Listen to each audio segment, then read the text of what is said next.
Hello students, आज हम पढ़ते हैं कक्षा 8 की science chapter 6 combustion and flame. Combustion कहते हैं दहन को और फ्लेम कहते हैं ज्वाला को। तो बच्चों, we use different kinds of fuel for various purpose at home, in industry and for running automobile. Can you name a few fuel used in your homes? आप देखते हो कि हम घरों में, इंडस्ट्री में और जो वाहन चलते हैं उनमें हम विभिन्न तरह के फ्यूल को इस्तेमाल करते हैं विभिन्न प्रयोजन के लिए। घर में हम आग खाना बनाने के लिए लकड़ी का प्रयोग करते हैं या स्टोव का प्रयोग करते हैं या एलपीजी गैस का प्रयोग करते हैं। इसी तरह से इंडस्ट्री में डीजल पेट्रोल का इस्तेमाल होता है और यातायात के लिए जो वाहन चलते हैं उनमें डीजल पेट्रोल का प्रयोग होता है। तो ये सब क्या है? फ्यूल है। फ्यूल कहते हैं ईंधन को, जो कि आप समझ रहे हो। तो इस तरीके से आपने देखा होगा ईंधन जो है वो कई तरह का ईंधन हम इस्तेमाल करते हैं, जैसे लकड़ी, कोयला, चारकोल, पेट्रोल, डीजल, है ना, और सीएनजी गैस, एलपीजी गैस, ये सब क्या है? ईंधन है। तो इसके अलावा देखो, you are familiar with the burning of a candle. What is the difference between the burning of a candle and the burning of a fuel like coal?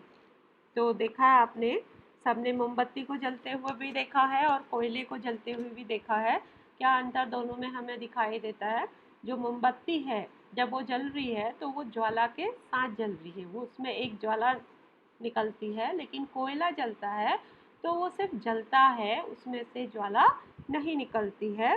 तो ये दो अंतर दोनों में है। और जो ये कंबशन की प्रोसेस है, ये कंबशन की जो प्रोसेस है, जो बर्निंग है, जो जलने की प्रक्रिया है, ये एक केमिकल प्रोसेस है। इस केमिकल प्रोसेस में बर्निंग होने पर क्या निकलती है? कहीं कहीं पे ज्वाला निकलती है, कहीं कहीं पे सिर्फ दहन की क्रिया होती है। तो आगे हम पढ़ते हैं इससे रिलेटेड व्हाट इज कंबशन। क्या है ये दहन, है ना? तो देखो, हमने क्लास 7th में हमने मैग्नीशियम के रिबन को जलाया था, है ना। मैग्नीशियम की ये जो मैग्नीशियम दिख रहा है आपको इस फिगर में, देखो, ये मैग्नीशियम की रिबन है और इस रिबन को जलाया जा रहा है। तो इसमें से देखो ये सारी ज्वाला निकल रही है ना। तो ये ज्वाला जो निकल रही है ये कंबशन है। Combustion, a chemical process in which a substance react with oxygen to give off heat, is called combustion. So what is combustion?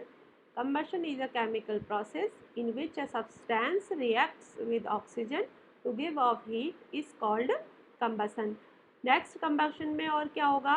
The substance undergoing combustion is said to be combustible and is also called as fuel. ठीक है। Combustion क्या है? एक रासायनिक प्रक्रिया है जिस प्रक्रिया में सब्सटेंस जो है वो ऑक्सीजन के साथ रिएक्ट करके जलता है और ऊष्मा देता है और प्रकाश देता है। इसी तरीके से जो सब्सटेंस है कंबशन में, जो कंबस्टिबल सब्सटेंस है, उसको हम फ्यूल भी कहते हैं। फ्यूल कहते हैं इंजन को, है ना। Burning of magnesium ribbon, for example charcoal burning. देखो इधर आप, कंबशन की के लिए जो केमिकल प्रोसेस है क्या होती है? ये है सब्सटेंस। सब्सटेंस कुछ भी हो सकता है, लकड़ी हो सकती है, कोयला हो सकता है ना, मोमबत्ती है, ये हमारा स्टोव है घर में, जो गैस है ना, गैस का ये बर्नल जल रहा है, ये लकड़ी जल रही है। तो ये सब क्या है? सब्सटेंस है। ठीक है। ये सब्सटेंस जब ऑक्सीजन से रिएक्ट करते हैं, ऑक्सीजन के साथ जब इनको हम ऑक्सीजन देते हैं जलने के लिए, तो ये दोनों आपस में रिएक्ट करने के बाद इसमें हीट और लाइट निकलती है। कभी कभी ये लाइट फ्लेम के रूप में निकलती है और कभी कभी ग्लो के रूप में। आप इन डायग्राम्स मैंने दिए हैं यहाँ पे देखो, ये फ्यूल्स है सब, ये लकड़ी है, ये कोयला, मोमबत्ती जल रही है, गैस का बर्नर जल रहा है। तो आप इसमें देख रहे हो हर जगह पे फ्लेम नहीं हो रही है, हर कहीं पे फ्लेम है। देखो यहाँ पे लकड़ी जल रही है तो इसमें ये फ्लेम निकल रही है, ये बर्नर जल रहा है इसमें फ्लेम निकल रही है ना। ये नीली, नीचे से नीली और ऊपर से रेड दिखाई दे रही है। उसके बाद एक कोयला देखो, कोयला फ्लेम नहीं हो रही है इसमें, इसमें क्या हो रहा है, ग्लो, ठीक है ना। और ऐसे ही कैंडल, कैंडल जो जल रही है इसमें क्या है, फ्लेम है। अब जो सब्सटेंस कंबशन है वो फ्यूल्स जो है ना वो 3 तरह का होता है। Types of fuels, fuels are of 3 main types. Solid fuel, example wood, coal, charcoal, ये क्या है, सॉलिड है। यहाँ पे डायग्राम में देखो ये सब सॉलिड फ्यूल्स के एग्जाम्पल्स हैं। कैंडल, ये दिया, ये लकड़ी के पीसेज हैं, लकड़ी है, ये कोयला है और ये कोयले का बूरा है ना। तो ये सब कैसे हैं, सॉलिड फॉर्म में है, ये फ्यूल सॉलिड फॉर्म में है। सेकंड है liquid fuel, liquid fuel for example kerosene, petrol, diesel, ठीक है। अब यहाँ पे देखो आप, कैरोसिन से ये जल रहा है, ये लालटेन जल रहा है। कैरोसिन से हम घरों में स्टोव जलाते हैं, कैरोसिन से हम आग जलाने में भी हम कैरोसिन का इस्तेमाल करते हैं। इसके बाद यहाँ देखो पेट्रोल, ये कार में क्या डाला जा रहा है, पेट्रोल डाला जा रहा है, डीजल, यहाँ पे ये लिक्विड फॉर्म में है ना। ये फ्यूल किस फॉर्म में है, लिक्विड फॉर्म में है। अब है gas fuel, gas fuel, gases fuel जो है क्या है, CNG gas, LPG gas, biogas, hydrogen, ये सब हैं गैस फॉर्म में फ्यूल। तो सीएनजी गैस जो है, यहाँ पे देखो ये डायग्राम देखो, यहाँ एक ऑटो रिक्शा दिखाया है और एक सिलेंडर दिखाया है। ऑटो रिक्शा क्यों दिखाया है, यहाँ पे देख रहे हो आप, लिखा है इसमें सीएनजी। तो ये जो ऑटो रिक्शा चल रहा है ये सीएनजी गैस से चल रहा है, पेट्रोल और डीजल से नहीं, बल्कि किससे चल रहा है, सीएनजी गैस से चल रहा है। सीएनजी गैस जो है ये जब जलती है तो इसमें पॉल्यूट जो सब्सटेंस है वो बहुत कम निकलते हैं। जैसे कि पेट्रोल और डीजल जलता है तो इसमें पॉल्यूट सब्सटेंस बहुत ज़्यादा मात्रा में निकलते हैं जो हमारे एटमॉस्फेयर को क्या करते हैं, पॉल्यूट करते हैं। इसलिए सीएनजी गैस जो है, कोई भी गैस जब जलती है तो वो बहुत कम सब्सटेंस निकालती है जो कि हमारे लिए ख़राब या हमारे एटमॉस्फेयर के लिए ख़राब होते हैं। इसी तरीके से ये सिलेंडर देखो जल रहा है, इसमें कौन सी गैस है, एलपीजी गैस है। बायोगैस, गाँव में तो बहुत ज़्यादा बायोगैस का इस्तेमाल किया जाता है, आपने देखे होंगे बायोगैस के प्रोजेक्ट लगे हुए, है ना। बड़े बड़े टैंक्स होते हैं, उन टैंकों में फिर गोबर घोल के डाला जाता है और फिर वो गोबर जो है वो अंदर टैंक में जाके वो गैस निकालता है, ठीक है ना। और उस गैस को पाइप के ज़रिए रसोई तक हमारे जो गैस है वहाँ तक पहुँचाया जाता है। ऐसे ही हाइड्रोजन गैस, तो ये सारे क्या है, ये सब गैसेस फॉर्म में फ्यूल है।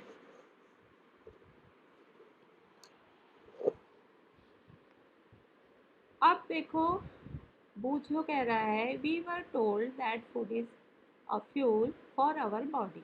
हमें बताया गया था कि जो खाना है वो हमारी बॉडी के लिए फ्यूल का काम करता है, मतलब ईंधन का काम करता है। क्या सही है ये, और ये पहेली क्या बोल रही है, यस, rightly so.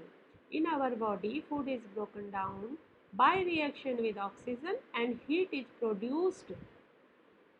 तो दरअसल में क्या है कि जो भोजन है वो हमारी बॉडी के लिए फ्यूल का ही काम करता है, क्योंकि बॉडी के अंदर जाने के बाद फूड जो है वो ऑक्सीजन की क्रिया से, ऑक्सीजन के रिएक्शन से, अपघटन की क्रिया के कारण वो छोटे छोटे टुकड़ों में बढ़ता है, टूटता है और फिर हमें उससे हीट और एनर्जी मिलती है, जिससे कि हम अपनी शारीरिक क्रियाओं को पूर्ण करते हैं। अब देखो, हमें एक एक्टिविटी आपको करनी है बच्चों। इस एक्टिविटी में आपने क्या करना है, आपके बुक में एक्टिविटी जो है इसके लिए कॉलम्स बनाए गए हैं। ये है मटेरियल, ये है कंबस्टिबल, और ये है नॉन कंबस्टिबल। ठीक है, कंबस्टिबल तो आप समझ रहे हो ना, दाह्य। कंबस्टिबल दाह्य पदार्थ और नॉन कंबस्टिबल अदाह्य पदार्थ कहेंगे हम। अब आपने क्या करना है, आपके आसपास कुछ चीज़ें तो यहाँ पे दे रखी है ना, वुड है, paper, iron nails, kerosene oil, stone pieces, straw, charcoal, match sticks and glass. इसके अलावा भी आपके आसपास कोई ऐसी चीज़ है तो आपने उसे लेना है, और बहुत ही सावधानी से, क्योंकि आजकल आप घरों में हो तो अपने पेरेंट्स की उपस्थिति में आपने एक एक करके इन सबको जलाना है। ठीक है ना। जैसे आपने लकड़ी का एक पीस लिया, उसे जला के देखो, अगर वो जलता है तो आप लिखोगे उसमें कंबस्टिबल, अगर वो नहीं जलता है तो लिखोगे यहाँ पे नॉन कंबस्टिबल में टिक करोगे, जल रहा है तो कंबस्टिबल में टिक करोगे। ऐसे ही paper, iron nail, kerosene oil, stone pieces. अब देखो, क्योंकि यहाँ पे कुछ चीज़ें हैं बहुत ही तेज़ी से जलती है, इसलिए आपने अकेले नहीं करना है, ये आपके जो पेरेंट्स हैं ना उनके साथ करना है, उनको साथ में लेके। हाँ बच्चों, तो ये आपने एक्टिविटी करनी है। इसके बाद हम पढ़ते हैं कि let us investigate conditions under which combustion take place. कौन कौन सी ऐसी कंडीशंस हैं जब कंबशन की प्रक्रिया होती है। तो इसके लिए हम देखते हैं, पहली कंडीशन जो है वो हवा की आवश्यकता होती है। किसके लिए? कंबशन के लिए। तो क्या ये वेरीफाई हमें करना है, क्या रियल में हवा की आवश्यकता कंबशन के लिए होती है। इसके लिए हम एक एक्टिविटी करते हैं। आप भी ये एक्टिविटी करोगे बच्चों। और इसमें क्या है कि क्योंकि इसमें हमें आवश्यकता है किसकी? मोमबत्ती और एक कांच के गिलास की, या दोनों तरफ से खुले हुए कांच की चिमनी की, और एक हमें प्लेट चाहिए ऊपर से ढकने के लिए, माचिस चाहिए हमें। इतनी चीज़ें हमें चाहिए। और इसके साथ देखो, इस एक्टिविटी को पहले अच्छे से देखना है, फिर आप खुद भी अपने पेरेंट्स की उपस्थिति में इस एक्टिविटी को करोगे, घर पे कर सकते हो।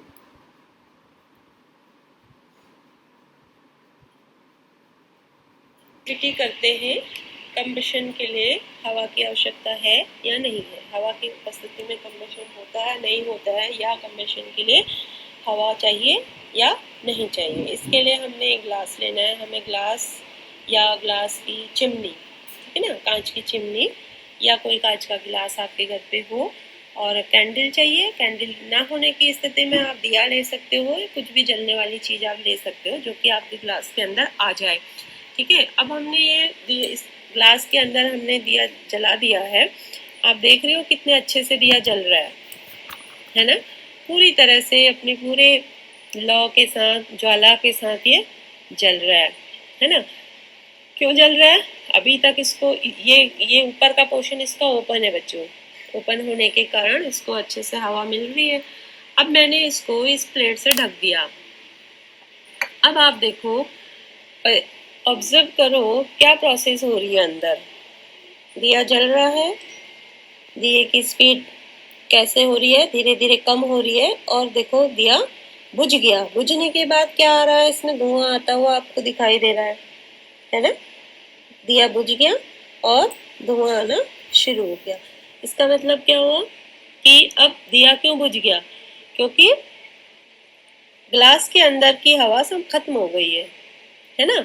थोड़ी देर तक दिया इसलिए जल रहा था क्योंकि ग्लास के अंदर की जो ये खाली स्पेस है इसमें हवा थी, है ना। उस हवा के होने तक जितना टाइम तक उसे हवा मिलती रही, दिया जलता रहा। जैसे ही हवा बंद हो गई, दिया बुझ गया। तो इस एक्टिविटी से हमें ये पता चल गया है, अच्छे से हमने वेरीफाई कर लिया कि कंबशन के लिए हवा का होना ज़रूरी है। एक्टिविटी करते हैं कंबशन के लिए। तो आपने देखा बच्चों कि किस तरीके से हवा आवश्यक है जलाने के लिए, है ना। तो जब हमने चिमनी से ढक दिया था, जब हमने प्लेट से ग्लास को पूरी तरह से ढक दिया, थोड़ी देर तक चलती रही, आग जली और फिर धीरे धीरे कंपन के साथ वो गैस निकालते हुए बुझ गई, क्योंकि उसे हवा नहीं मिल रही थी। तो इसी तरीके से हम देखते हैं कि इसी एक्टिविटी को आप दूसरे तरीके से भी कर सकते हो। जैसे कि आपने ले लिया, जैसे कि आप कोयला है, जलता हुआ कोयला चिमटे से उठाकर आप एक किसी प्लेट में या तवे में रखो और फिर उसको किसी दूसरे बर्तन से ढक दो। कोई ऐसा बर्तन जैसे कि ये ग्लास है ना, ग्लास का कोई जार है, जिससे कि अंदर क्या प्रोसेस हो रही है वो हमें दिखाई दे जाए। तो ढकने के बाद आप देखोगे कि कुछ समय तक वो जलेगा और धीरे धीरे, जैसे कि वो दिया बुझ गया था, इसी तरीके से वो कोयला भी बुझ जाता है। ठीक है ना। तो इससे क्या हमें पता चल रहा है, क्या वेरीफाई हो रहा है कि अगर जलन की जो कंबशन है, कंबशन में अगर हवा ना मिलेगी तो फिर जलने जो कंबशन की प्रोसेस है वो बंद खत्म हो जाएगी। ठीक है ना।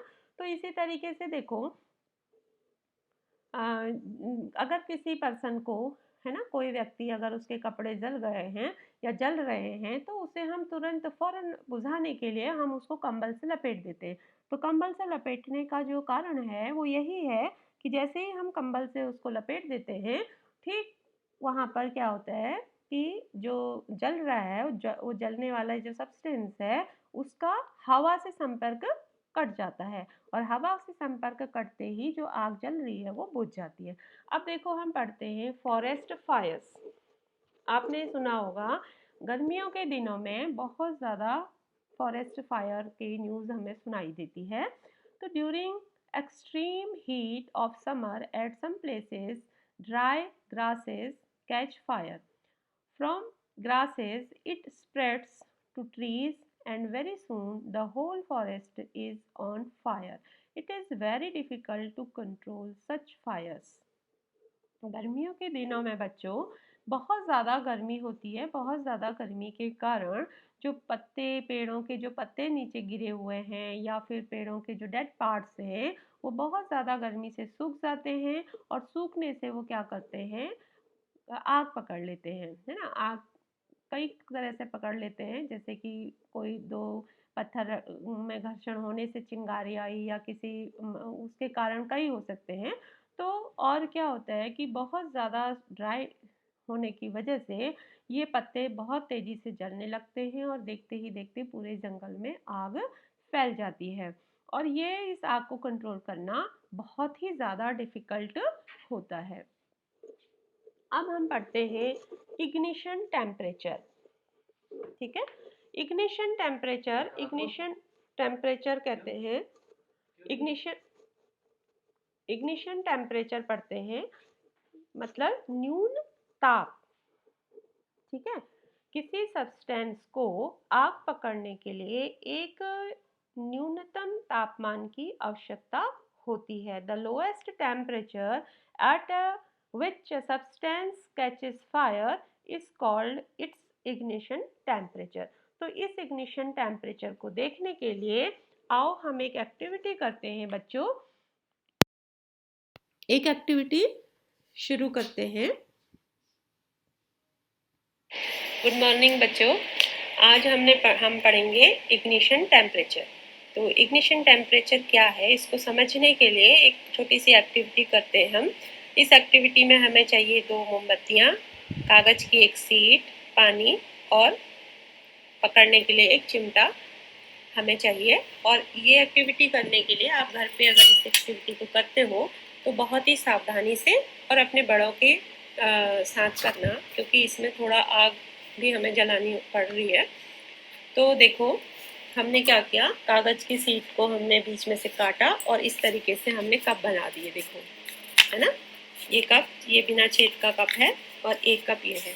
इन 2 कप में हमने क्या करना है, इस कप में हमने खाली रखना है इसको, और इस कप में एक कप में हमने थोड़ा सा 50 ml पानी डाल देना है। ये देखो अब मैंने पानी इसमें डाल दिया, है ना, ये पानी आपको दिख रहा है, ये पानी मैंने इसमें डाल दिया। अब सावधानी से हमने क्या करना है, दोनों कपों को एक साथ हम ये जलती हुई मोमबत्ती के ऊपर ले जा रहे हैं। देखो, अब आप ध्यान दें और ऑब्जर्व करें कि क्या हो रहा है इसमें। देखिए आप, थोड़ी देर में जो खाली कप था जिसमें हमने पानी नहीं डाला था, देखो वो जलने लग गया है, आप देख रहे हो। और दूसरा कप इसको हम इस बर्तन में डाल देते हैं। ये आपने बहुत सावधानी से करना है। अब दूसरे कप की तरफ आओ। इस कप में ये कागज का कप है बच्चों, बिल्कुल नहीं जला है अभी तक, ठीक है ना। अब ये हीट उसको भी उतनी मिल रही है जितनी हीट इस वाले कप को मिली थी, उतनी ही हीट इसे भी मिल रही है, लेकिन ये नहीं जला है। इसमें हमने रखा है पानी। अब हम देखें पानी को क्या हुआ है। पानी को टच करके अगर मैं देखती हूँ तो मुझे पानी जो है ना, ये गुनगुना दिखने लगा है। ये पानी गर्म हो रहा है ना, ये पानी गर्म हो गया है। तो ये पानी गर्म हो रहा है ना। अब क्यों ऐसा हुआ, वो कप जल गया, ये कप नहीं जला, है ना। ये तो जादू है कि कागज को हम गर्मी दे रहे हैं और वो नहीं जल रहा है, जबकि उसके अंदर का पानी गर्म हो रहा है। तो इसको ये आप क्यों हो रहा है ऐसा, इसको समझते हैं अब हम, ये क्यों हुआ। ये कप कागज का क्यों नहीं जला। देखो, जब इस कागज के कप को हीट मिल रही है यहाँ से, और हीट ट्रांसफर जब होती है ना, तो यहाँ से जो गर्मी इस कागज के कप को मिल रही है, कंडक्शन के जरिए वो इस कागज से ट्रांसफर हो जा रही है पानी में, और पानी गर्म हो रहा है, जबकि कागज का तापमान बिल्कुल भी नहीं बढ़ रहा है। कागज का जो टेम्परेचर है वो उतना ही है जितना कि पहले था, इसलिए कागज नहीं जल रहा है। ट्रांसफर हो गई हीट, कागज को जो हीट मिली वो वाटर में ट्रांसफर हो गई, और जिसके कारण वाटर तो गर्म है, वाटर हॉट हो गया। देखो मैं हाथ लगा रही हूँ, काफी गर्म हो गया है पानी, है ना।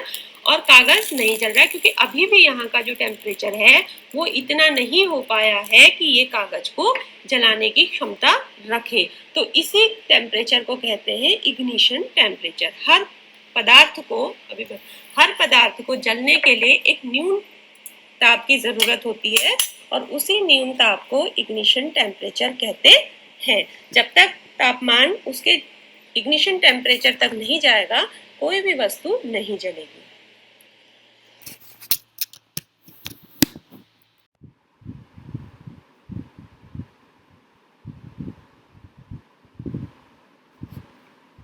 इग्निशन टेम्परेचर आपने देखा, हमने अभी एक्टिविटी में देखा कि कागज़ का कप जो पानी वाला था वो नहीं जला। क्योंकि इसलिए नहीं जला क्योंकि कागज़ को जलने के लिए जो न्यून ताप है, इग्निशन टेम्परेचर जो है न्यून ताप, वो कागज़ को मिला ही नहीं, क्योंकि जो ताप मिल रहा था वो पानी में ट्रांसफ़र हो जा रहा था। तो इस तरीके से जो इग्निशन टेम्परेचर है वो क्या है, the lowest temperature at which a substance catches fire is called its ignition temperature। जो वो निम्न ताप जिसमें कोई सब्सटेंस या कोई पदार्थ आग पकड़ लेता है उसको इग्निशन टेम्परेचर कहते हैं। A combustible substance cannot catch fire or burn as long as its temperature is lower than its ignition temperature। कोई भी ज्वलनशील पदार्थ अपने इग्निशन टेम्परेचर से नीचे आग नहीं पकड़ता। तो किसी भी पदार्थ को जलने के लिए उस एक न्यून ताप की आवश्यकता होती है। हर पदार्थ का, हर सब्सटेंस का इग्निशन टेम्परेचर अलग अलग होता है। Have you ever seen cooking oil catching fire when a frying pan is kept for long on a burning stove? Cooking करते समय जो कुकिंग पैन है उसमें जो हमने ऑयल रखा हुआ है वो आग नहीं पकड़ता है। इसी kerosene oil and would do not catch fire on their own at room temperature. Room temperature में कैरोसिन ऑयल और लकड़ी स्वतः ही आग नहीं पकड़ते हैं। क्यों नहीं? क्योंकि इन सभी सब्सटेंस का एक न्यून ताप होता है, इग्निशन टेम्परेचर होता है, उसी पर वो आग पकड़ते हैं। But if kerosene oil is heated a little, it will catch fire. But If wood is heated a little, it would still not catch fire. Does it mean that ignition temperature of kerosene oil is lower than that of wood? लेकिन क्या है, अगर kerosene oil जो है इसको थोड़ा सा heat देने पर ये जलने लगता है, लेकिन जो लकड़ी है उस लकड़ी को गर्म करने के लिए या जलाने के लिए थोड़ी सी टेम्परेचर से वो नहीं जलती है ना। इसका मतलब है कि केरोसिन ऑयल जो है उसका इग्निशन टेम्परेचर कम है और लकड़ी का इग्निशन टेम्परेचर ज़्यादा है। नेक्स्ट है इनफ्लेमेबल सब्सटेंस। इनफ्लेमेबल सब्सटेंस, तो इनफ्लेमेबल सब्सटेंस जो है, the substance which have very low ignition temperature and can easily catch fire with a flame are called inflammable substance। ऐसे पदार्थ जिनका इग्निशन टेम्परेचर, ज्वलन जो ताप है वो बहुत ही कम होता है, उनको कहते हैं इनफ्लेमेबल सब्सटेंस, है ना। वो सरलता से आग को पकड़ लेते हैं, बहुत ही आसानी से आग को पकड़ लेते हैं, इसलिए इनको कहते हैं इनफ्लेमेबल सब्सटेंस, या हिंदी में इसको कहेंगे ज्वलनशील पदार्थ। For example petrol, diesel, alcohol, liquid petroleum gas, LPG, इनके ये सारे पदार्थ जो हैं वो इनफ्लेमेबल सब्सटेंस है। और देखो बच्चों, माचिस जो है, अब माचिस जो है उसका भी जो इग्निशन टेम्परेचर है वो बहुत कम होता है। हम देखते हैं माचिस कितनी आसानी से जल जाती है थोड़ा सा घर्षण करने पर। तो देखो उसकी हिस्ट्री हम पढ़ते हैं। The history of the match stick is very old, more than 5000 year ago small pieces of pine would dipped in sulfur were used as matches in ancient Egypt। तो एंशियंट इजिप्ट में जो माचिस थी इसको 5000 साल पहले जो माचिस थी वो एंशियंट इजिप्ट में तैयार की गई थी, बनी थी। और उसको किससे बनाया जाता था? इसको बनाने के लिए सल्फ्यूरस और मैं इस सल्फ्यूरस को मैं डुबाकर पाइन वुड, जो चीड़ की लकड़ी है, उस चीड़ की लकड़ी में सल्फर को लगा दिया जाता था। The modern safety matches was developed only about 200 years ago। जो मॉडर्न आजकल जो माचिस हैं तो उसको आए मुश्किल से 200 ईयर्स हो रखे हैं, है ना। 200 साल पहले जो मॉडर्न है एयर वो आई है। अब ये क्या है देखो, a mixture of antimony trisulfate, potassium chlorate and white phosphorus with some glue and starch was applied on the head of a match made of suitable wood. When struck against a rough surface, white phosphorus got ignited due to the heat of fractions। तो जो आप माचिस आई है उसको किससे बनाया है? 3 पदार्थों से बनी है वो, एंटीमनी ट्राइसल्फेट, पोटेशियम क्लोरेट और वाइट फास्फोरस को ग्लू और स्टार्च के साथ मिक्स करके बनाया गया है। और एक सूटेबल लकड़ी, जो भी लकड़ी सूटेबल है उसके मुंह पे, उसके सिरे पर इनकी जो तीन सब्सटेंस को ग्लू और स्टार्च के साथ मिलाकर उसके ऊपर रख दिया जाता है। और जब उसे किसी रफ सरफेस पर रगड़ा जाता है तो रफ सरफेस पे जब रगड़ते हैं तो वो आसानी से जल उठता है। This started the combustion of March, रगड़ने से उसमें फ्रिक्शन होता है और वो आसानी से जल जाता है। घर्षण से आसानी से माचिस की तीली क्या हो जाती है, जल जाती है। However, white phosphorus provide to be dangerous both for the workers involved in the manufacturing of matches and for the users। अब क्या है, जो इस तरीके से बनाई, जो ये है वाइट फास्फोरस है, ये माचिस फैक्ट्री में काम करने वाले लोगों के लिए और माचिस को जो यूज़ करते हैं उनके लिए, दोनों के लिए ये डेंजरस है, इसलिए थोड़ा सा इसमें और चेंज किया गया। दीज डेज, आजकल जो है, these days the head of the safety match contain only antimony trisulphide and potassium chloride. तो जो वाइट फास्फोरस है, इसको हटाकर अब सिर्फ 2 सब्सटेंस से माचिस बनाई जाती है, एंटामनी ट्राइसल्फाइड और पोटेशियम क्लोराइड। इन दोनों को मिलाकर बनाई जाती है।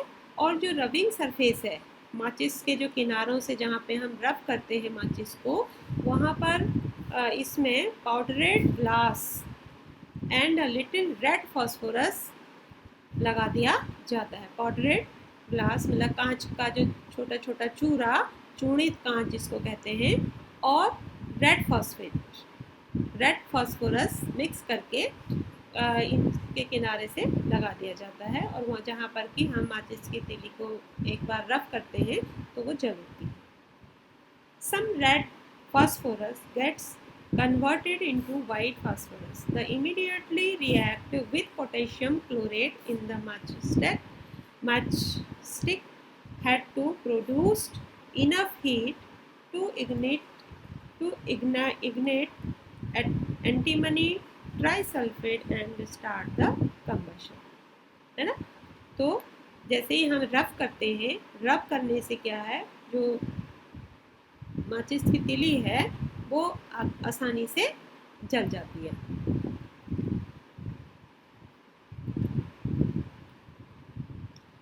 अब हाउ टू कंट्रोल फायर, आग को हम कैसे कंट्रोल कर सकते हैं।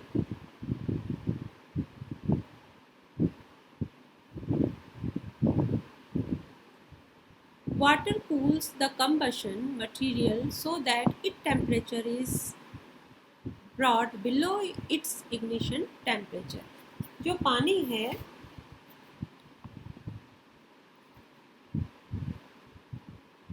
ये पानी जो है वो ज्वलनशील पदार्थ के टेम्परेचर को कम करता है। पानी का जो है ना,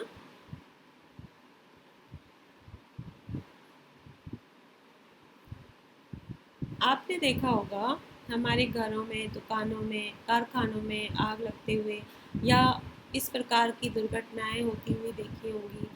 तो इसमें क्या है कि जब ऐसी दुर्घटनाएं होती हैं तो अग्निशमन जो है ऑफिसेस होते हैं, उनके टेलीफोन नंबर्स होते हैं और उनके द्वारा हम उनको बुलाते हुए देखा होगा, है ना। तो अग्निशमन जो यंत्र है, ये देखो यहाँ पर जो ये पिक दिख रही है, ये अग्निशमन वाले जो हैं, है ना, जो फायरमैन हैं, एक्सटिंग्विश्ड आग को बुझाने वाले ये फायरमैन हैं। और ये क्या कर रहे हैं, ये फायर ब्रिगेड होती है जगह जगह पे, शहर में और नगरों में फायर ब्रिगेड स्टेशन होते हैं। यहाँ से यहाँ पर जब रिपोर्ट की जाती है तो ये लोग आते हैं और आग बुझाते हैं। तो आग जो है, जो पानी है वो ज्वलनशील पदार्थों को ठंडा करता है। Water cools the combustible material so that its temperature is brought below its ignition temperature. तो पानी ज्वलनशील पदार्थों को ठंडा करता है जिससे उनका ताप उनके ज्वलन ताप से कम हो जाता है। ऐसा करने से आग का फैलना रुक जाता है ना। और क्या है, this prevent the fire from spreading. Water vapours also surround the combustible material helping in cutting off the supply of air. तो जो ज्वलनशील पदार्थों में जो ज्वलन ताप, जब पानी जो है, जब पानी डाला जाता है तो पानी उनके ज्वलन ताप से कम कर देता है। ऐसा करने से आग का फैलना रुक जाता है, आग का फैलना रुक जाता है। और वायु की जो बूंदें हैं, जलवाष्प जो है, ये जो जलवाष्प है वो ज्वलनशील पदार्थ को घेर लेती है जिससे वायु की आपूर्ति बंद हो जाती है, वायु की सप्लाई बंद हो जाती है। और वायु की सप्लाई जब बंद हो जाएगी तब क्या होगा, तब क्या होगा, आग का बुझना बंद हो जाएगा। क्योंकि हवा को जलने के आग को जलने के लिए उसको क्या चाहिए है, हवा चाहिए है ना, हवा चाहिए। तो हवा हम आग तक पहुंचना बंद कर देते हैं तो अपने आप ही आग बुझ जाती है। अब देखते हैं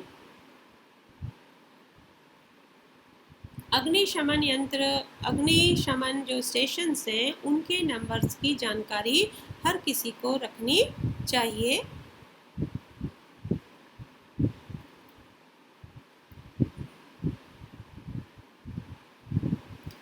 नेक्स्ट देखो, the most common fire extinguisher is water. जो सबसे अधिक प्रचलित अग्निशामक है वो है जल, पानी। पानी जो है ये सबसे ज़्यादा प्रचलित और सबसे ज़्यादा काम आने वाला आग को बुझाने में वो है पानी। But water works only when things like wood and paper are on fire. लेकिन जो पानी है वो तभी काम करता है जब कागज़ या लकड़ी जल रही हो। If electrical equipment is on fire, water may conduct electricity and harm those trying to use the fire. यदि विद्युत उपकरणों में आग लगी हो तो जो जल विद्युत का चालन कर, क्योंकि जल जो है वो विद्युत का चालन करता है, वो विद्युत को अपने अंदर से जाने देता है, इसलिए वो आग बुझाने वालों को हानि पहुंचा सकता है ना। Water is also not suitable for fires involving oil and petrol. और इसके साथ साथ आग बुझाने, जो तेल और पेट्रोल में लगी हुई आग है उसको भी बुझाने में पानी सहायक नहीं होता है। Do you recall that water is heavier than oil, so it sinks below the oil and oil keeps burning on top। तो देखो, जैसे कि हमें पता है जो पानी है वो तेल से भारी होता है ना। पानी तेल से भारी होता है, इसलिए जब पानी जहाँ पे तेल में आग लगी हो और हम पानी से बुझाएं तो ऐसी स्थिति में तेल के नीचे, पानी जो है वो तेल के नीचे चला जाता है और तेल ऊपर जलता रहता है। For fires involving electrical equipment and inflammable materials like petrol, carbon dioxide is the best extinguisher. CO2 being heavier than oxygen covers the fire like a blanket। तो जो विद्युत उपकरणों या विद्युत उपकरणों में या और पेट्रोल जैसे ज्वलनशील पदार्थों में जब आग लग जाती है तो वहाँ पे कार्बन डाइऑक्साइड जो है वो सबसे अच्छा अग्निशामक है ना। सबसे अच्छा अग्निशामक है CO2 का। जब विद्युत उपकरणों में आग लग गई है या पेट्रोल या ऑयल, डीजल में आग लग गई है तो उस वक्त किसका यूज़ किया जाता है, कार्बन डाइऑक्साइड का, वो बेस्ट है। और कार्बन डाइऑक्साइड जो है ये आग को एक कंबल की तरह लपेट लेती है, जिससे कि ईंधन और ऑक्सीजन के बीच का संपर्क टूट जाता है और आग क्या है, कंट्रोल हो जाती है। The added advantage of CO2 is that in most cases it does not harm the electrical equipment. और जो CO2 है ये इससे ईंधन और ऑक्सीजन के बीच का संपर्क टूट जाता है, आग नियंत्रित हो जाती है। और जो कार्बन डाइऑक्साइड है उसका एक अतिरिक्त लाभ यह भी है कि ये विद्युत उपकरणों को कोई भी हानि नहीं पहुंचाती है। How do we get the supply of carbon dioxide? हमें कार्बन डाइऑक्साइड जो है वो कहाँ से प्राप्त होगी? It can be stored at high pressure as a liquid in cylinder. तो ये हमें सिलेंडरों में उच्च दाब पर द्रव के रूप में प्राप्त होती है, जो कि उच्च ताप पर द्रव रूप में बदलकर इसको सिलेंडरों में स्टोर किया जाता है। In what form is the LPG stored in cylinders? तो जो LPG है ये किस रूप में सिलेंडरों में रखी जाती है? When released form of cylinder, CO2 expands enormously in volume and cool down. सिलेंडरों में ये बहुत अधिक फैलती है और ठंडी रहती है। When release the cylinders, so it not only form a blanket around the fire, it also bring down the temperature of the fuel. तो ये जो है ये आग को एक कंबल की तरह ही नहीं लपेटती, बल्कि साथ ही साथ उस फ्यूल का टेम्परेचर भी कम करती है। That is why it is an excellent fire extinguisher. तो ये जो है CO2 जो गैस है ये आग बुझाने का एक अति उत्तम अग्निशामक है। Another way to get CO2 is to release a lot of dry powder of chemicals like sodium bicarbonate और या इस सोडियम बाइकार्बोनेट को बेकिंग सोडा भी कहते हैं और पोटेशियम बाइकार्बोनेट। CO2 को प्राप्त करने के लिए दूसरे भी तरीके केमिकल तरीके हैं, जैसे कि सोडियम बाइकार्बोनेट जिसको बेकिंग सोडा भी कहते हैं, पोटेशियम बाइकार्बोनेट। ये जो रसायन है इनके रसायनों के पाउडर्स को बहुत ज़्यादा मात्रा में इनका छिड़काव किया जाता है और ये जो है इनके छिड़काव के बाद ये जो है ये निकट पदार्थों से बहुत सी कार्बन डाइऑक्साइड निकालते हैं जिससे कि आग बुझ जाती है। नेक्स्ट है टाइप ऑफ कम्बशंस, दहन के प्रकार, है ना। तो जो कम्बशन है ये 3 तरह की होती है, इसके 3 टाइप्स हैं, rapid combustion, spontaneous combustion and explosion combustion.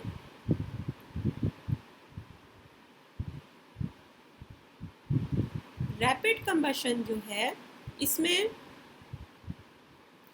Rapid combustion में जो पदार्थ हैं वो बहुत जल्दी जलते हैं ना, काफ़ी स्वतः जलनशील कम्बशन जो रैपिड कम्बशन है इसमें कम्बशन इज़ वेरी फास्ट, बहुत जल्दी जल जाते हैं, अचानक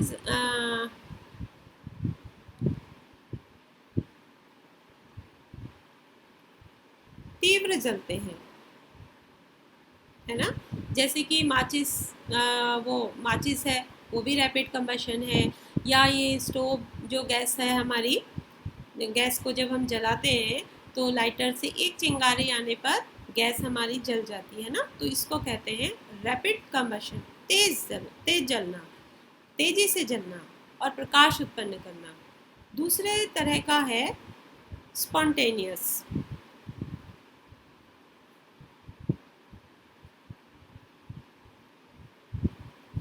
Spontaneous. Spontaneous combustion is on its own.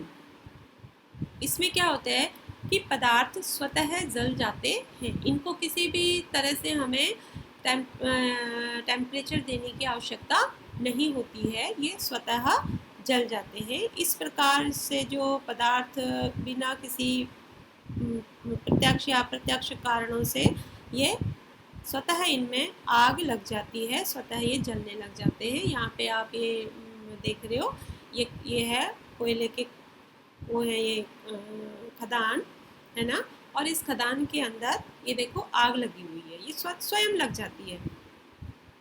कोयले के खानों की जो धूल है, इस धूल के स्वतः दहन से कई बार बहुत खतरनाक अग्निकांड हो जाते हैं। कई बार हम न्यूज़ में सुनते हैं कि इस खदान में आग लग गई, वहाँ इतने लोग प्रभावित हो गए। तो ये सब किसके कारण है? स्पॉन्टेनियस कंबशन के कारण। थर्ड है एक्सप्लोजन। एक्सप्लोजन विस्फोट जैसे हो जाते हैं ना। आपने देखा होगा त्योहारों में, अब दिवाली आने वाली है, दिवाली के में क्या होता है, बहुत सारे पटाखे जलते हैं ना। कई बार क्या होता है, जिन दुकानों में पटाखे रखे रहते हैं वहाँ पर बस्टिंग हो जाती है, विस्फोट हो जाता है, वो जलने लगते हैं। तो इस तरीके से जो जब ज्वलन होता है उसको एक्सप्लोजन कहते हैं। इसमें combustion causes large amount of heat, light and sound. और यह एक विस्फोट जैसा होता है, ये इस चित्र में आप देख रहे हो कि बहुत ज़्यादा इसमें हीट निकल रही है, लाइट हो रही है और बहुत धमाके की आवाज़ करता हुआ ये जलता है। यहाँ पे देखिए आप, जो क्रैकर्स हैं, दिवाली में हम लोग कितनी तरह तरह के क्रैकर्स यूज करते हैं, है ना। तो ये जो कंबशन है वो एक्सप्लोजन कहलाता है। The gas Burns rapidly and produce heat and light. Such combustions is known as rapid combustion. There are substances like phosphorus which burn in air at room temperature. The type of combustion in which a material suddenly bursts into flames without the applications of any apparent cause is called spontaneous combustion.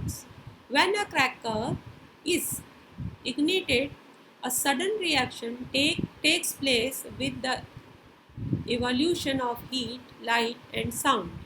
A large amount of gas found in the reaction is liberated, such as reaction in called explosion. Spontaneous combustion of coal dust has resulted in many disasters, fires in coal mines. Spontaneous forest fires are sometimes due to the heat of the sun or due to lightning strike. However, most forest fires are due to the carelessness of human beings. It is important to remember that the campfire must be completely extinguished before leaving a forest after a picnic or a visit. तो इस तरीके से आपने देखा कि spontaneous combustion जो है ये बहुत सारी दुर्घटनाओं को जन्म देता है। जैसे कि ये कोल माइंस हैं, यहाँ पर जो भी दुर्घटनाएं होती हैं वो स्पॉन्टेनियस कंबशन से होती हैं। इसके अलावा देखो, जो अभी हमने पीछे पढ़ा था कि फॉरेस्ट फायर्स जो है, गर्मियों में बहुत ज़्यादा गर्मी होने के कारण वहाँ पर जो एकदम से जंगलों में आग लगने लगती है, तो वो भी स्पॉन्टेनियस कंबशन के कारण होती है। और कभी कभी बहुत जो जंगलों में जो आग लगती है, मोस्टली वो क्या है कि मनुष्य जो हैं, हम लोगों के केयरलेसनेस के कारण होता है, हम लोगों की लापरवाही के कारण ज़्यादा इस तरीके से आग लगती है। तो इसलिए एक बात हमेशा ध्यान रखनी चाहिए, कभी भी हम जंगलों में जाते हैं या हम पिकनिक्स के लिए जाते हैं, कैंप फायर करते हैं, तो हमने वहाँ पर, या हम चाहे कुछ अपना खाना पीना वहाँ पे आग में बनाते हैं, तो जब भी हम जंगल छोड़ के जा रहे हैं, उस स्थान को छोड़ के जा रहे हैं, तो हम ये अच्छे से पहले उस आग को बुझा लें तब हम वहाँ से जंगल को छोड़ें। नेक्स्ट है बच्चों फ्लेम। फ्लेम फ्लेम कहते हैं ज्वाला को। आपने देखा होगा मोमबत्ती जलती है तो उसमें से ज्वाला निकलती है। हम घरों में दिए जलाते हैं, लालटेन जलाते हैं, आग जलती है तो उसमें से ज्वाला निकलती है ना। और हमने मैग्नीशियम तार का जलना हमने अनुभव किया था क्लास 7th में। तो ये सब हमें ज्वाला देते हैं। यहाँ पर एक एक्टिविटी है। अब क्या है ज्वाला? The substance which vaporize during burning give flames. जब कोई सब्सटेंस जलता है और जलते समय वो वाष्प देता है तो तब जाके फ्लेम बनती है। For example kerosene oil and melting wax rise through the wick and are vaporized during burning and from flame. Charcoal, on the other hand, does not vaporize and so does not produce a flame. Charcoal जो है, कोयला जो है, ये कोयला जब जलता है तो इसमें से वाष्प नहीं निकलती है, इसलिए इसमें से फ्लेम नहीं बनती है। अब एक एक्टिविटी है यहाँ पे, इसमें आपने क्या करना है, कुछ मटेरियल लेने हैं और इन मटेरियल्स को जलाकर देखना है। लेकिन आप जलाने से पहले अपने पेरेंट्स में से किसी एक को अपने साथ रखोगे, क्योंकि कुछ चीज़ें हैं जो कि जलने में आपको नुकसान कर सकती हैं। तो यहाँ पे कैंडल सबके घरों में होती है। मैग्नीशियम आपके पास नहीं होगी, कोई बात नहीं, आप मैग्नीशियम की जगह कोई दूसरी चीज़ ले सकते हैं, है ना। और केरोसिन ऑयल सबके पास है, चारकोल भी सबके पास होता है। ऐसे ही कुछ और चीज़ें आप ले लेंगे और उनको एक एक करके जला के देखेंगे और ये देखेंगे आप कि किस में फ्लेम बन रही है और किस में फ्लेम नहीं बन रही है। तो जिसमें फ्लेम बन रही है उसको आप यहाँ पे फ्लेम के नीचे फॉर्म्स फ्लेम के नीचे टिक करोगे। जिसमें फ्लेम नहीं बन रही है उसमें आप डज नॉट फॉर्म फ्लेम पर क्लिक करोगे। इस तरीके से आप इस एक्टिविटी को करोगे।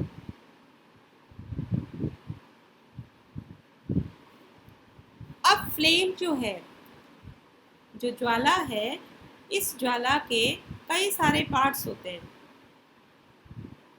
अब फ्लेम बनी कैसे, ये आपने समझ लिया कि जब दहन के समय जब कोई चीज़ जलती है, कम्बशंस होता है, तो उस वक्त पदार्थ वाष्पित होते हैं और वो वाष्प के कारण वो ज्वाला का निर्माण करते हैं। जो भी पदार्थ वाष्पित नहीं होते हैं जलते समय, वो ज्वाला नहीं बनाते हैं।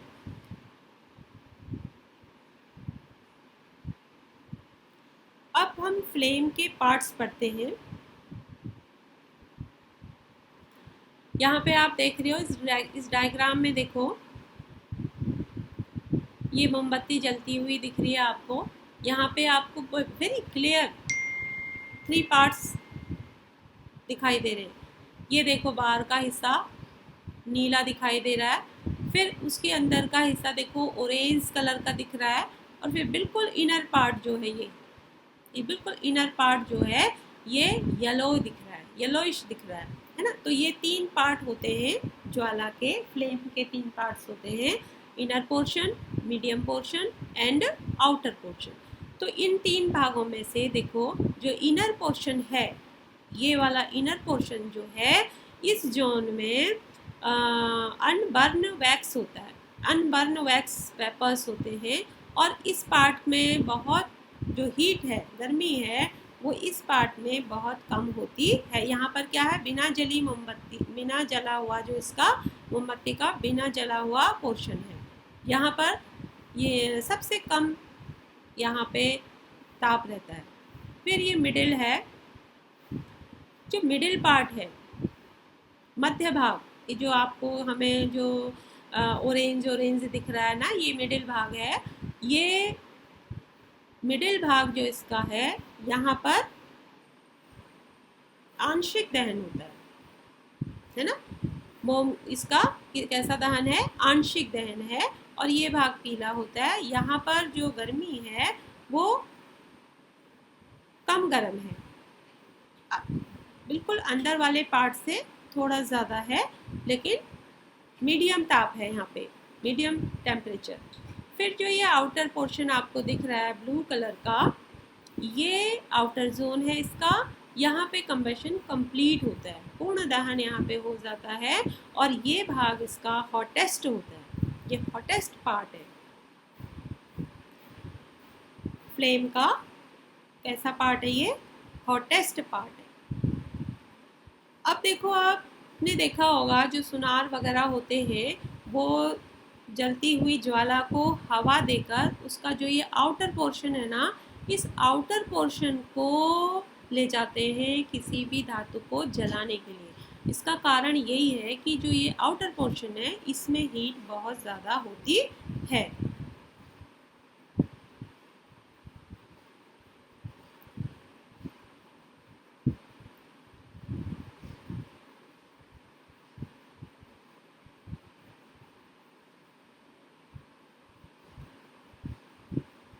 अब है गुड फ्यूल। गुड फ्यूल दक्ष ईंधन या अच्छा ईंधन किसको कहेंगे? अच्छा ईंधन किसको कहेंगे? तो अच्छा ईंधन से मतलब है कि ऐसा ईंधन जो हमें आसानी से प्राप्त हो जाए, जो हमें बहुत कम कीमतों में प्राप्त हो जाए, और सबसे अच्छी गुण उसमें ये होए कि जब वो जले तो हमें और एटमॉस्फेयर को कम से कम हानि पहुंचाए। तो जो भी ये जिन भी ईंधन में ये सब गुण होते हैं उसको कहते हैं गुड फ्यूल। ठीक है ना? क्या है गुड फ्यूल की विशेषताएं? A good fuel is one which is readily available, बहुत ही तैयार हमें प्राप्त हो जाए, आसानी से हमें प्राप्त हो जाए। इट इज चीप, और ये कैसा हो? सस्ता हो, है ना? सस्ता हो। उसके बाद it burn easily in air at a moderate rate, और ये आसानी से हवा में जले, मॉडरेट रेट पे चले। It produce a large amount of heat, और वो बहुत ज़्यादा मात्रा में हमें ऊर्जा दे, ज़्यादा गर्मी दे। It does not leave behind any under it does not leave behind any undesirable substance, और ये कोई ऐसे सब्सटेंस ना प्रोड्यूस करे। There is a probably no fuel that could be considered as an ideal fuel। देखा जाए तो ideal fuel जो है ना वो बहुत कम मात्रा में रहते हैं। तो आइडियल फ्यूल हम ये कह सकते हैं कि जो हमें रेडीली अवेलेबल हो जाए, चीप हो, सस्ता हो, और आसानी से मॉडरेट रेट पे चल जाए, है ना? लार्ज मात्रा में हमें, लार्ज अमाउंट में हमें हीट दे, और जलने के बाद कोई वो जो है ज़्यादा प्रदूषक ना प्रदान करे। तो इस तरीके से अगर हमें कोई फ्यूल है जिसमें ये गुण हैं उसको हम कहेंगे गुड फ्यूल। यहाँ पे एक एक्सरसाइज है जिसमें कि ईंधनों के प्रकार आपने चुन के लिखने हैं। Solid fuels, liquid fuels and gases fuels. कुछ हमने आपको अभी एग्जांपल बताए थे। कोयला, केरोसिन ऑयल लिक्विड है, कोयला कैसा है? सॉलिड है, गैसेस में नेचुरल गैस है। तो ये आप इसमें से ढूंढ के इसको आप पूरा करें। अब है फ्यूल एफिशिएंसी।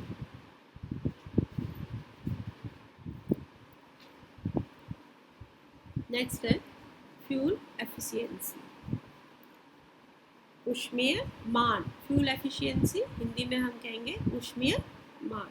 तो क्या है ये ऊष्मीय मान? The amount of heat energy produced on complete combustion of 1 kg of a fuel is called its calorific value। 1 kilo fuel जब जलती है तो 1 किलोग्राम ईंधन के, 1 किलोग्राम ईंधन या फ्यूल जिसको हम कहते हैं, फ्यूल मतलब ईंधन है बच्चों। तो 1 किलोग्राम ईंधन के पूर्ण दहन होने से जो ऊर्जा प्राप्त होती है वो उसका ऊष्मीय मान कहलाती है। ठीक है ना? अब कैलोरीफिक वैल्यू मतलब ऊष्मीय मान, और ईंधन का जो ऊष्मीय मान है उसको हम किस में लेते हैं? किलो जूल प्रति किलोग्राम। ठीक है, the calorific value of a fuel is expressed in a unit called kilojoule per kg। अब हर फ्यूल का अलग अलग कैलोरीफिक वैल्यू होती है। तो देखेंगे हम, देखो यहाँ पर एक टेबल आप देख रहे हो, आपकी बुक में एक टेबल दी हुई है जिसमें कैलोरीफिक वैल्यू दे रखी है पदार्थों के। देखो गोबर, काव डक के जो गोबर के उपले हैं उसकी कैलोरीफिक वैल्यू क्या है, 6,000 to 8,000। वुड लकड़ी, इसकी कैलोरीफिक वैल्यू है 17,000 to 22,000। ऐसे ही कोल की देखो 25 to 33,000। पेट्रोल की 45,000, kerosene oil 45,000, diesel 45,000, methane 50,000, CNG 50,000, LPG 55,000, biogas 35,000 to 40,000, hydrogen 150,000, है ना, 1,50,000। तो देख रहे हो आप, इतने सारे फ्यूल्स हैं और ये इनकी कैलोरीफिक वैल्यूज़ है। तो कैलोरीफिक वैल्यूज़ देखो, सबसे कम किसकी है, गोबर की उपले की, फिर उससे ज़्यादा है लकड़ी की, फिर उससे ज़्यादा कोयला, पेट्रोल, केरोसिन, डीजल, इन सब की एक सी है, मीथेन सीएनजी की एक जैसी है, एलपीजी उससे थोड़ी ज़्यादा है, बायोगैस की 35,000 to 40,000 है, कम है, हाइड्रोजन की सबसे ज़्यादा है 150,000। नेक्स्ट है burning of fuel leads to harmful product. जो ईंधन है उसके जलने से हानिकारक उत्पाद तैयार होते हैं, हानिकारक उत्पादों को जन्म देता है बर्निंग ऑफ फ्यूल्स। अब देखो, carbon fuels like wood, coal, petroleum release unburned carbon particles. These fine particles are dangerous pollutants causing respiratory disease such as asthma। जब लकड़ी, कार्बन वाले पदार्थ जब जलते हैं, ऐसे पदार्थ जिनमें कार्बन होता है जैसे लकड़ी, कोयला, पेट्रोलियम, डीजल, है ना, ये जब जलते हैं तो जो इनके अध जले पार्ट्स होते हैं वो जो अध जले पार्ट्स है ना, जो जल नहीं पाए हैं, जो कार्बन के कण जो हैं वो रह गए हैं, वो क्या करते हैं, ये कार्बन के कणों को छोड़ते हैं। ये सूक्ष्म कार्बन के कण बहुत खतरनाक होते हैं और ये जब हवा में मिल जाते हैं और किन्हीं कारणों से ये हमारे शरीर में पहुंच जाते हैं तो ये हमारे रेस्पिरेटरी सिस्टम को में डिजीज़ पैदा कर देते हैं, है ना, हमें सांस लेने में घुटन महसूस होने लगती है, श्वास रोग हमें कर देते हैं जैसे कि अस्थमा।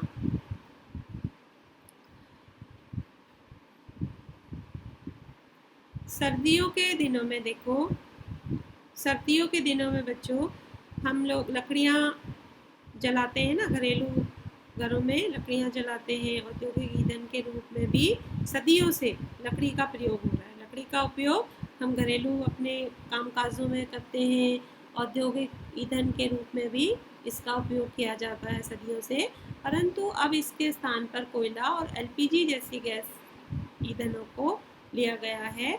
आज भी हमारे देश के बहुत से ग्रामीण क्षेत्रों में ईंधन का उपयोग करते हैं, लकड़ी का उपयोग ईंधन के रूप में करते हैं क्योंकि ये सस्ती होती है, आराम से जंगलों में प्राप्त हो जाती है ना, और कम आसानी से ये जल जाती है।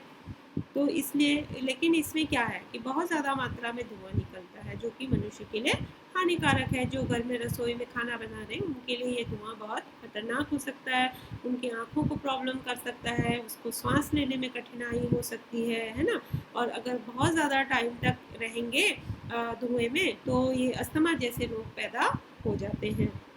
और इसके अलावा क्या होता है, वृक्ष काटे जाते हैं क्योंकि लकड़ियाँ हमें कहाँ से मिलती हैं, पेड़ों से मिलती है, तो इन लकड़ियों को उपलब्ध करने के लिए बहुत से पेड़ काटे जाते हैं, है ना।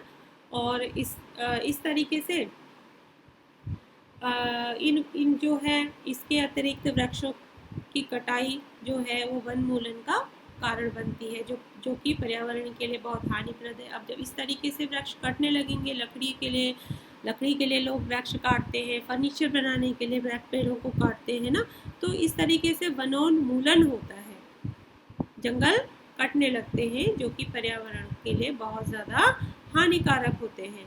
पेड़ कटेंगे तो देखो, पेड़ों से हमें बहुत ज़्यादा मात्रा में ऑक्सीजन प्राप्त होती है। वो कहाँ से प्राप्त होगी? है पेड़ों से। बहुत सारे पेड़ जो है ना, ये पर्यावरण को शुद्ध करते हैं। बहुत सारे फायदे हमें पेड़ों से होते हैं। पर्यावरण को शुद्ध करते हैं, पर्यावरण में ऑक्सीजन देते हैं, हमें शुद्ध हवा हमें प्राप्त होती है। पेड़ कटेंगे तो हमें कहाँ से ऑक्सीजन प्राप्त होगी? इसके अलावा पेड़ जो है ये मानसून को बुलाते हैं, है ना। पेड़ जंगलों इलाकों में मानसून अपना खुद का मानसून तैयार हो जाता है। इस तरीके से पेड़ के कटने से हमें बहुत ज़्यादा नुकसान होता है। तो ये ना होए, इसके लिए आजकल अब क्या एलपीजी गैस है, सीएनजी एलपीजी गैस का प्रयोग अधिकतर जगहों पे, या बायोगैस जो है वो ग्रामीण क्षेत्रों में तो जानवर पालते हैं, उनका गोबर होता है, तो वहाँ ग्रामीण क्षेत्रों में बहुत फायदेमंद है biogas. Incomplete combustion of these fuels gives carbon monoxide gas. It is a very poisonous gas. It is dangerous to burn coal in a closed room. The carbon monoxide gas produced can kill person sleeping in that room. अब जो incomplete combustion है, जब ईंधन अपूर्ण जला है, पूरी तरह से नहीं जल पा रहा है, या उसको ऑक्सीजन पूरी तरह से प्राप्त नहीं हो पा रही है, तो वो क्या करता है? कार्बन मोनोऑक्साइड गैस बनाता है, ठीक है ना। और जो कार्बन डाइऑक्साइड गैस है बहुत ही विषैली गैस है, और ये विषैली गैस है, इसको अगर बंद कमरे में रखा जाए या बंद कमरे में ये जल रही है तो ये बहुत खतरनाक हो जाती है। इतनी खतरनाक हो जाती है कि उस बंद कमरे में सो रहे इंसान की मृत्यु भी हो सकती है। इसलिए so that why we are advised never to sleep in a room without burning so that is why we were advised never to sleep in a room with burning or some moldering coal fire in it। तो क्या है कि कभी भी जाड़ों के दिनों में लोग अंगीठी जलाते हैं, कमरे में गर्म करने के लिए रखते हैं, तो कभी भी ऐसा हमें नहीं करना चाहिए कि हम आग जलते हुए छोड़ दें और सो जाएं, है ना। सोते समय हमें क्या करना है? अंगीठी बाहर रख देनी है, या आग जो है उसे अच्छी तरह से बुझा देनी है, क्योंकि अगर इस केस हम वहाँ पे सो गए, कमरे बंद कर लिए, और जो अंगीठी में आग है या जो बर्निंग आग है जो जल रही है उसे ऑक्सीजन नहीं मिली, तो कार्बन मोनोऑक्साइड बनाएगी, और कार्बन मोनोऑक्साइड स्वतः हमारी श्वास में घुसकर हमें नुकसान पहुंचा सकती है। Combustion of most fuel release carbon dioxide in the environment. Increased concentration of carbon dioxide in the air is believed to cause global warming. तो अब क्या है कि अधिकांश ईंधन जब जलते हैं तो जलने में वो कार्बन डाइऑक्साइड गैस निकालते हैं। जो कार्बन डाइऑक्साइड गैस है, ये मात्रा वायुमंडल में इसकी मात्रा ज़्यादा होने से विश्व उष्ण का कारण बन जाती है, ग्लोबल वार्मिंग का कारण बन जाती है। क्या है ये ग्लोबल वार्मिंग बच्चों? जो CO2 गैस है, ये CO2 या कार्बन डाइऑक्साइड गैस है, इसको ग्रीन हाउस गैस भी कहते हैं। इस डायग्राम को हम देखें, अगर ये सूर्य की जो किरणें पृथ्वी पे आ रही है, सूर्य का प्रकाश पृथ्वी पे आ रहा है, तो ये सूर्य का प्रकाश क्या है? सूर्य का प्रकाश किसी तल पे पड़ता है और पड़ के वो वापस लौट जाता है ना। सूर्य का प्रकाश, आपने पढ़ा है परावर्तन का नियम, तो सूर्य का प्रकाश कभी भी जब किसी तल पे पड़ता है परावर्तित होकर वापस चला जाता है। अब अगर CO2 गैस जो है, CO2 गैस है, कार्बन मोनोऑक्साइड है या क्लोरोफ्लोरो है, कार्बन मोनोऑक्साइड, कार्बन डाइऑक्साइड, ये तो जलने से वो प्राप्त होते हैं, है ना। कार्बन वाली चीज़ें जब जलती हैं तो ये गैसें निकलती हैं। क्लोरोफ्लोरो कहाँ से निकलती है? ये हमारे घरों में जो एयर कंडीशन AC चल रहे हैं या रेफ्रिजरेटर्स चल रहे हैं, उनमें से जो गैस निकलती है वो क्लोरोफ्लोरो गैस है। ये क्लोरोफ्लोरो गैस भी ग्रीन हाउस गैस है। कार्बन मोनोऑक्साइड, कार्बन डाइऑक्साइड, इनको ग्रीन हाउस नाम क्यों दिया है? क्योंकि देखो, ये जो गैसें हैं इनकी मात्रा हमारे वायुमंडल में बहुत कम होती है। तो ये इन गैसों का एक गुण है कि ये ऊष्मा को अवशोषित करते हैं। अगर सपोज हम ये कहें कि मान लो वायुमंडल में इन गैसों को हटा देते, या ये गैसें, ये ग्रीन हाउस गैसें यहाँ पे नहीं होती, carbon CO2, carbon monoxide, carbon dioxide, chlorofluoro, ये इन गैसों को अगर हटा दें हम वायुमंडल से, तो उस स्थिति में क्या होगा कि सूर्य का प्रकाश पृथ्वी पे पड़ेगा। पृथ्वी पे पड़ने के बाद परावर्तित होकर वापस चला जाएगा और पृथ्वी का तापमान क्या होगा? शून्य। पृथ्वी में कोई तापमान नहीं होगा। और जैसा कि हम जानते हैं कि जीवन के लिए तापमान का होना ज़रूरी है। अगर तापमान नहीं होगा, पृथ्वी ठंडी होगी, तो यहाँ पर क्या होगा? जीवन नहीं होगा, है ना। जीव जंतु नहीं होंगे, क्योंकि जीवन के लिए तापमान का होना जरूरी है। तो कुछ मात्रा के लिए, कुछ मात्रा में वायुमंडल में इन गैसों का होना पृथ्वी के लिए अनिवार्य है। इसलिए इन गैसों को ग्रीन हाउस गैसेस कहते हैं, क्योंकि ये पृथ्वी को हरा भरा करते हैं, जीवन देते हैं, इसलिए इनको ग्रीन हाउस गैसेस कहा जाता है। लेकिन इनकी मात्रा सीमित होनी चाहिए, है ना। अगर ये अपनी मात्रा से ज़्यादा हो जाते हैं, जैसे कि हम आजकल बहुत ज़्यादा फ्यूल जो है, फ्यूल बहुत ज़्यादा दहन हो रहा है, बहुत ज़्यादा वाहन चल रहे हैं और ईंधन का इस्तेमाल लकड़ियों का हो रहा है ना। बहुत ज़्यादा फैक्ट्रियों से धुआं निकल रहा है। इन सब से जो ये गैसें आ रही हैं, ये वायुमंडल में जा रही है, और वायुमंडल में इन गैसों की जो मात्रा है वो बढ़ रही है। तो बढ़ने से क्या होगा? अगर वायुमंडल में कार्बन डाइऑक्साइड ज़्यादा होगी, कार्बन मोनोऑक्साइड ज़्यादा होगी, क्लोरोफ्लोरो ज़्यादा होगी, तो वो ज़्यादा ऊष्मा को अवशोषित कर लेंगे। अब ये गैसें ज़्यादा ऊष्मा अवशोषित कर लेंगी तो वायुमंडल गर्म हो जाएगा। अब हमारा क्या है? पृथ्वी गर्म हो गई, तो जितनी ज़्यादा गैसेस बढ़ती रहेंगी, पृथ्वी की गर्मी भी बढ़ती रहेगी। तो इसी को कहते हैं ग्लोबल वार्मिंग। तो ग्लोबल वार्मिंग जो है, इसका जो मेन कारण है वो भी क्या है? कंबशंस। ठीक है।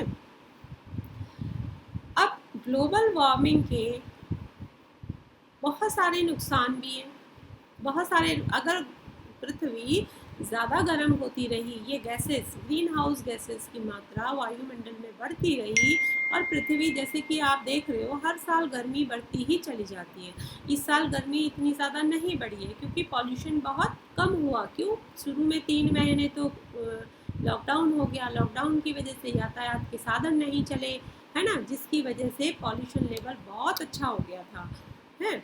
तो अगर ये गैसेस बढ़ती रही, पृथ्वी गर्म होती रही, तो इसके दुष्परिणाम क्या होंगे? देखो, global warming is the rise in temperature of the atmosphere of the earth. This results among other things in the melting of polar glaciers, which leads to a rise in the sea level, causing floods in the coastal areas. Low-lying coastal areas may even be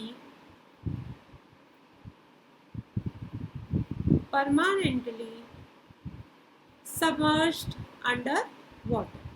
तो क्या दुष्परिणाम है इसके? कि पृथ्वी में जब global warming होगी तो एटमॉस्फेयर का टेम्परेचर बढ़ जाएगा, जो वातावरण का तापमान है उसमें वृद्धि होगी, है ना। और इस वातावरण में तापमान की वृद्धि होना ही विश्व उष्णन कहलाता है। इसके बाद क्या होगा? जब गर्मी बढ़ जाएगी, पृथ्वी हमारी गर्म हो जाएगी, तो उसके साथ साथ क्या होगा? जो ग्लेशियर्स हैं, पोलर ग्लेशियर्स, जो हमारे ध्रुवों में हिमखंड हैं, बहुत ज़्यादा बर्फीले स्थान हैं, वो पिघलने लगेंगे। उनके पिघलने से जहाँ वो पानी कहाँ जाएगा पिघल के, नदियों में जाएगा, नदियों का स्तर बढ़ जाएगा और जो तटीय क्षेत्र हैं, कोस्टल एरिया जो हैं, वहाँ पर वो बाढ़ग्रस्त हो जाएंगी, वो जलमग्न हो जाएंगी, सब पानी ही पानी हो जाएगा और ये भी हो सकता है कि वो परमानेंटली पानी में डूब जाएं, स्थायी रूप से वो जलमग्न हो जाएं। तो इसके लिए हमें क्या करना है कि हमें ये जो पॉल्यूशन है, एयर पॉल्यूशन है, उसको रोकना है। The use of diesel and petrol as fuel in automobiles. The use of diesel and petrol as fuels in automobiles is being replaced by CNG, compressed natural gas, because CNG produce the harmful products in very small amount. तो क्या करना है हमको कि ये कम होए, ये जो पॉल्यूशन है वो कम होए, उसके लिए हमें यातायात के जो साधन है जैसे कार, ऑटो रिक्शे, ये जो हैं, जो ऑटोमोबाइल्स हैं, इनको चलाने के लिए हमें पेट्रोल डीजल के बजाय किसका प्रयोग करना चाहिए ज़्यादा से ज़्यादा? सीएनजी का, क्योंकि सीएनजी गैस है और जब गैसेस जलती हैं तो वो बहुत कम मात्रा में बहुत ही हार्मफुल, जो हानिकारक जो पदार्थ हैं, बहुत कम मात्रा में निकालती है।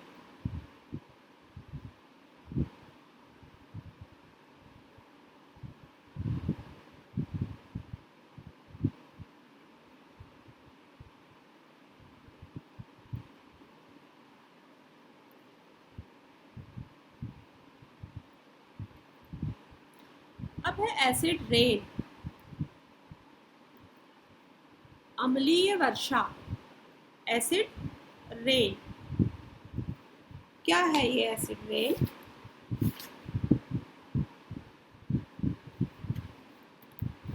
Burning of coal and diesel release sulfur dioxide gas. It is an extremely suffocating and corrosive gases. Moreover, petrol engine give off gases, oxides of nitrogen, oxides of sulfur and nitrogen dissolve in rainwater and form acids. Such rain is called acid rain. It is very harmful for crops, buildings and soil. You have already learned. The use of diesel and petrol as fuel in automobile is being replaced by CNG because CNG produce the harmful products in very small amount. तो rain, acid rain क्या है समझ आपको? जब कोयला और diesel का जब दहन होता है, जलता है जब कोयला और डीजल, तो उसमें से सल्फर डाइऑक्साइड गैस निकलती है जो कि बहुत ज़्यादा दमघोटू होती है। और पेट्रोल जब जलता है तो उसमें से नाइट्रोजन गैस के गैसीय ऑक्साइड निकलते हैं। ये नाइट्रोजन गैस जो है, नाइट्रोजन के जो ऑक्साइड्स हैं, जब बारिश होती है तो ये हवा में रहते हैं। जब बारिश होती है तो उस वक्त वर्षा के जल में ये ऑक्साइड्स घुल जाते हैं और वर्षा के पानी के साथ ये एसिड जो है वो नीचे पानी के साथ नीचे आते हैं। इसी को अम्लीय वर्षा या एसिड रेन कहते हैं। तो एसिड रेन जो है इसीलिए कहते हैं बच्चों कि बहुत दिनों में जब बारिश हो रही है या काफ़ी समय के बाद जब बारिश हो रही है तो उस पहली बारिश में नहाना नहीं चाहिए, क्योंकि बहुत टाइम से अगर बारिश हो रही है, महीना, 2 महीना, 3 महीने के बाद जब बारिश हो रही है तो उस वक्त जो वायुमंडल में जो ये नाइट्रोजन के ऑक्साइड्स हैं ये विद्यमान रहते हैं और जैसे ही वो बारिश आती है तो ये उन पानी के साथ अम्ल के रूप में मिलकर बारिश के पानी में अम्ल रूप में ये हमें नीचे को आती है और हमारे शरीर को नुकसान पहुंचाती है। तो ये अम्लीय वर्षा जो है ये मानव शरीर को नुकसान पहुंचाती है, पेड़ पौधों को नुकसान पहुंचाती है और बिल्डिंग्स को भी ये नुकसान पहुंचाती है।